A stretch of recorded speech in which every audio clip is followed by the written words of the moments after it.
This is a message from your guides reading for The Little Mermaid. I have 3 crystals that I have pulled for this reading.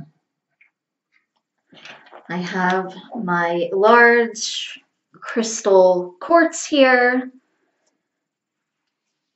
which has a lot to do with clearing, purification, also calling on higher energies. Especially angelic energies, extraterrestrial energies. So then I have, but really all around energies, fairy energies as well. So really any higher energies.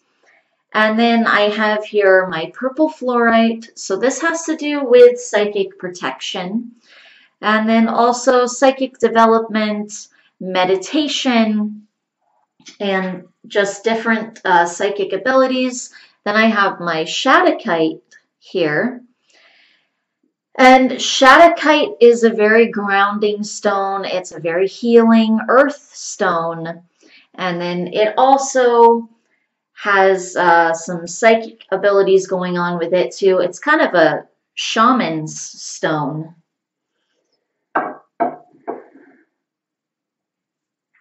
All right, so grounding, psychic abilities, reaching higher realms here.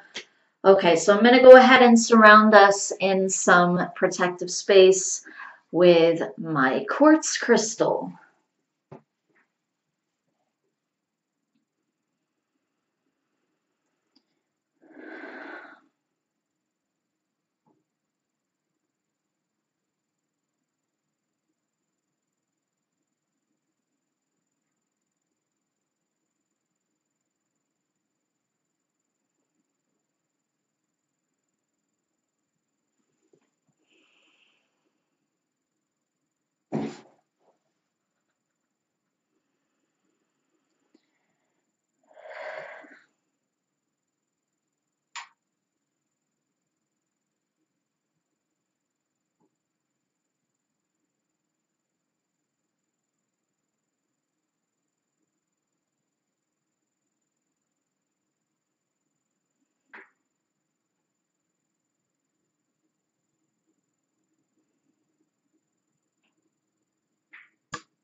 Okay, so I'm going to go ahead and surround us again with my purple fluorite because that's what your guides are wanting me to do.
Okay, so one thing coming up a lot is your parents.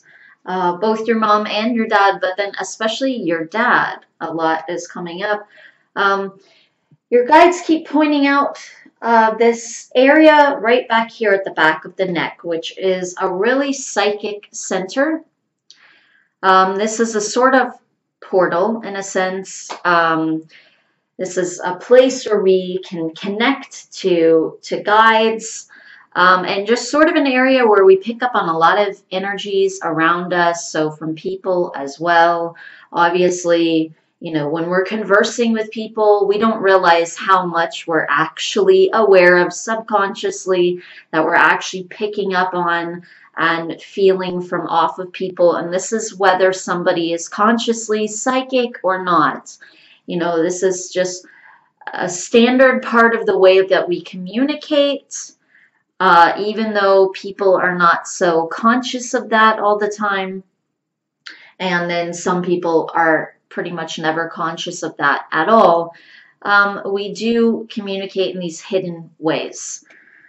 And verbally is just this very surface way that we're expressing ourselves and that we're communicating. So your guides are pointing that out as well. So this is a kind of overall sort of psychic, intuitive, healing, connecting to your guides, meditating type of center in here. And there are a lot of channels all around this area to face, because this, you know, part of our physical body, this is where our brain is located, but it's also where things like our ears and eyes, mouth, throat, those are all located in that area as well. So our way of verbally communicating and expressing ourselves, but then also our way of receiving information through our ears, our eyes, our nose, and then just in general, our brain.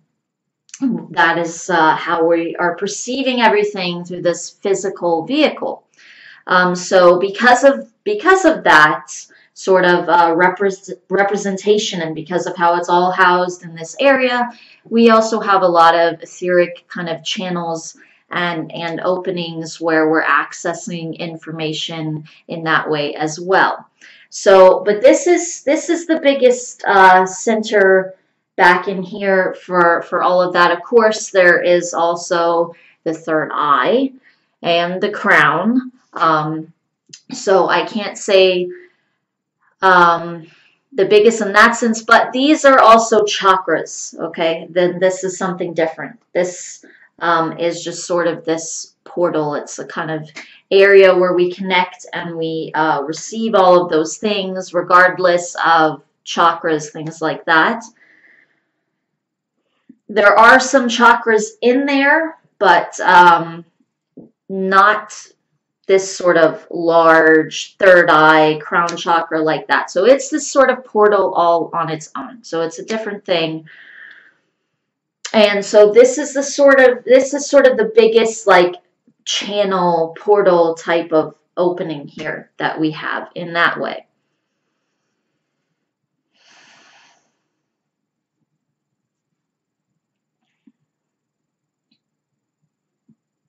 Your guides are saying that since childhood, you have been very psychic and you've picked up on a lot of things. They're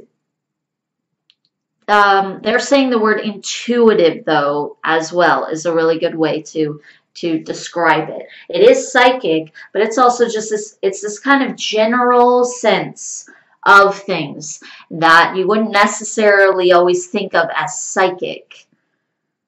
But it's just this kind of knowing that you've always had, where you just knew things about people, or you kind of had a general sense of how something was going to go, or how people were. And you could kind of see through people, it feels like, especially when you were even younger.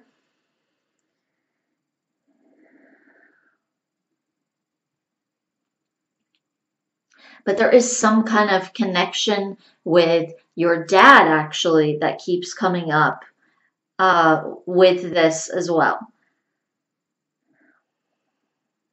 And it actually feels like there's some kind regardless of how he is now, because obviously different souls choose to come in different ways, experience different things. I don't feel like, you know, psychic abilities are like his main thing in life right now.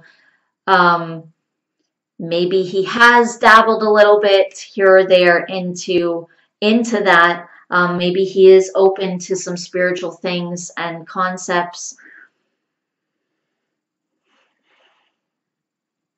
and that would make some sense. Um, but in a past lifetime, it feels like this was sort of his main thing, his main focus, and it feels like his main mission was spirituality, and that's what his soul was really choosing to explore and come through with. And he was very psychic in that lifetime, but it feels like he actually knew you in the lifetime, and it feels like he was helping you with this. He was some type of mentor for you, and you were learning these psychic things from him. So he played a different role in that lifetime than he would be playing right now. Kind of a similar role, though, you can say in some ways, obviously, because father, you know, parental figure or like a mentor figure, it is in some ways the same type of idea because it's still a type of authority figure in a way. And they're still helping to kind of guide you through different areas of your life. But there is a kind of star seed sort of energy with your dad. I think I'm remembering that your dad might have come through actually in another reading. That's a kind of vague memory. I don't know if I'm remembering that right, but I think that was your reading. I think your dad has already come up before. So there is a kind of starseed energy with him as well. It feels like your mom is definitely helping to balance some things out.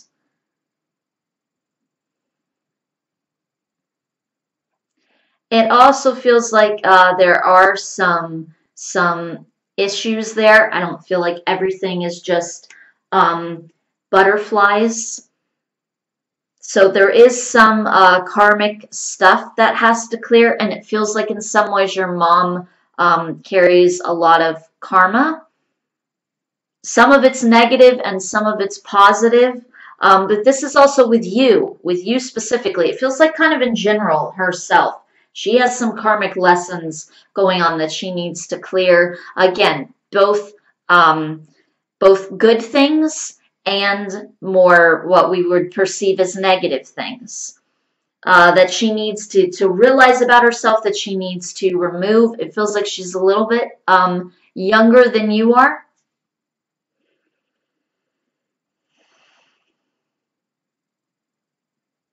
But it also feels like she's a good parent, like she tries, in other words.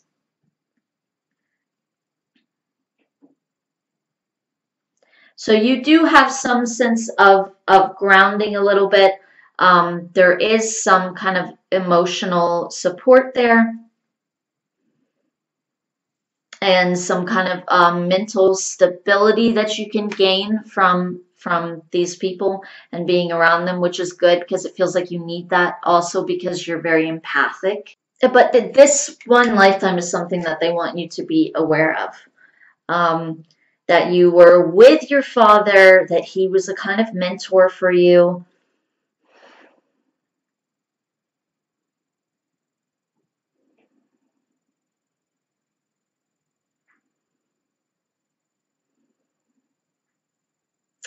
And it's odd because it doesn't feel like it's here exactly, but at the same time it does. So this is kind of signifying to me that this is probably um, like a slightly different dimension of Earth, probably pretty similar. Um,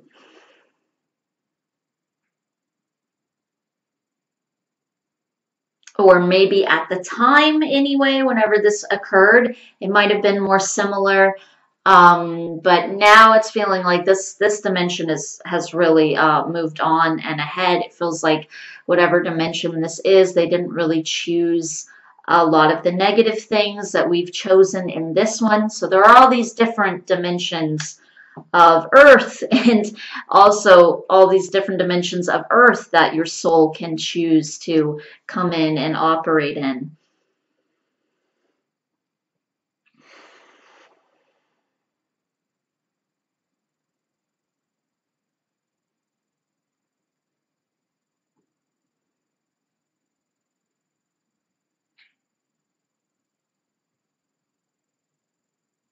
So our dimension is choosing this certain level of negativity. This one, it feels like, is vibrating more above it.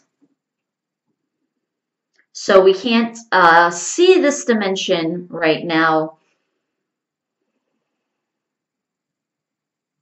because of how strongly it vibrates above this one. And because it hasn't chosen the same negative things that we have here. It's still choosing negative things, but just not to the same degree.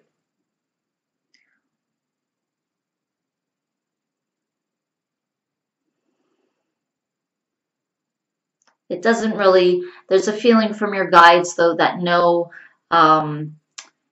Earth dimension is sort of perfect, or in a sense what we would define as perfect. Not that anything is perfect, because there has to be like a challenge. On the one hand, everything is perfect, but what they mean is there has to be something that we can perceive as negative, or in some way we want to improve.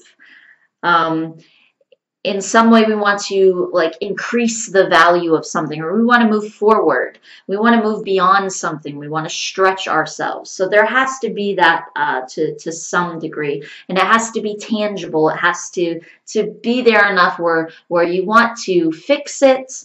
You want to go beyond it, whatever it is, or even just this idea that you want to learn something new. So it can be even as simple as something that we wouldn't necessarily perceive as negative, but just almost a curiosity. So still this perceived lack, though, in a sense. We want to expand our horizons. We want to move forward. We want to know more. We want to obtain more knowledge and grasp more understanding. So even that is this same type of concept, although that would be perceived, that wouldn't necessarily be perceived in a really negative way, but it's still the same type of concept. We're lacking something, and we want to obtain more. And without that, your guides are saying that there's no sort of revelation. There's no sort of drive to move forward, to gain a skill. So they're saying that that's actually needed.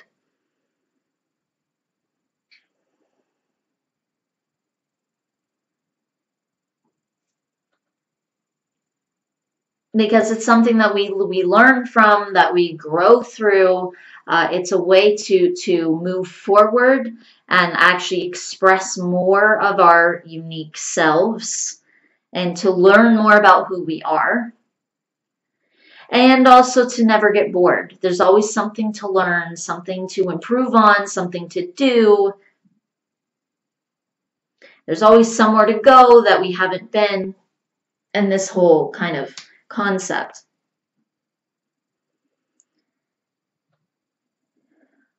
But here, people choose very, very negative things. Or they're also calling it very dense things. We choose very 3D things here to help us improve ultimately. But we don't really know how to do that yet. There are things here that we really don't know how to fix yet. It's like our souls aren't coming through enough. And here they're speaking in general, not so much as individuals. Some individuals, obviously, but they're speaking more sort of collectively.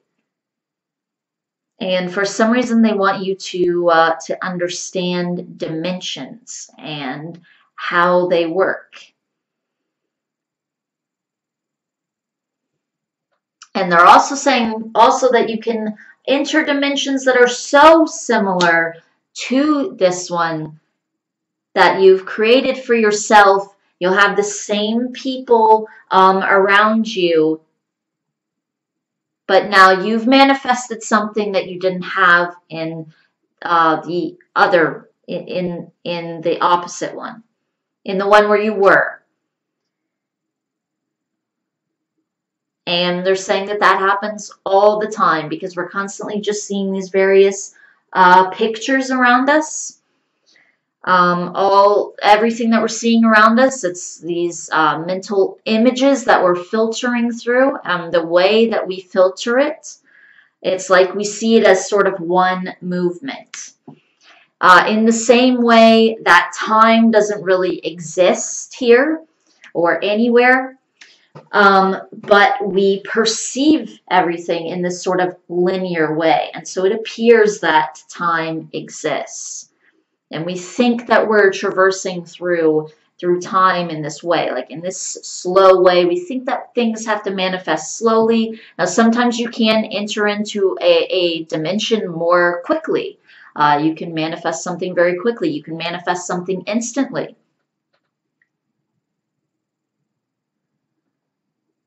But what you're really doing is you're either gradually or quickly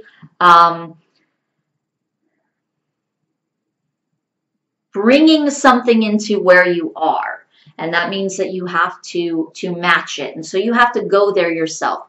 And so they're saying that when you're manifesting, they want you to understand that you're actually traveling. You're traveling to somewhere. You're going from here to where you are now, to where this thing that you want doesn't exist. It doesn't occur in your reality here. And you're jumping over to this one where it does. And it's actually already there because you've thought about it in your mind. So it exists somewhere in some dimension where you've placed it. And now you literally just have to get there. Because that thing that you have envisioned is on a certain vibration.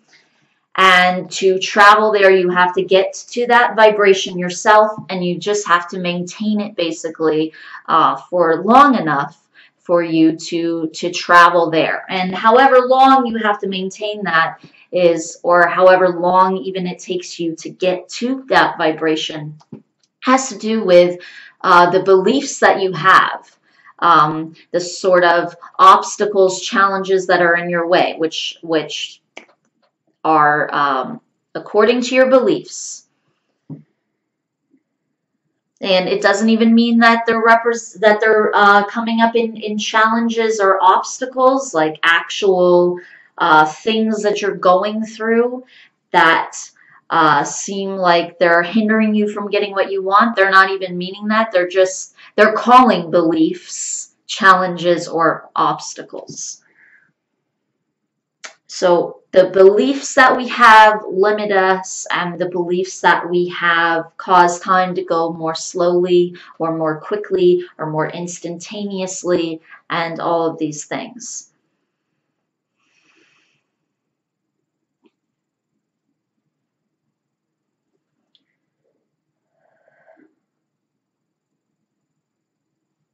I feel